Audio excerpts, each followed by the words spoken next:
நாகப்பட்டினம் வெளிப்பாளையம் அருகே தியாகராஜபுரத்தில் அருள்மிகு 18ஆம் படி கருப்பண்ணசுவாமி ஆலயம் அமைந்துள்ளது.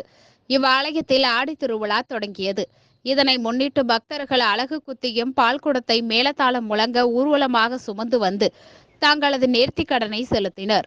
ஆடி திருவிழாவின் முக்கிய நிகழ்ச்சியான கிடாவெட்டுதலும் அன்னதான நிகழ்ச்சியும் தொடர்ந்து கருப்பண்ணசுவாமிக்கு சிறப்பு அபிஷேகம் நடைபெற்று அலங்கார தீபாராதனை காண்பிக்கப்பட்டது. இதில் சுற்றுவட்டார பகுதிகளைச் சேர்ந்த திரளான பக்தர்கள் பங்கேற்று சாமி தரிசனம் செய்தனர்.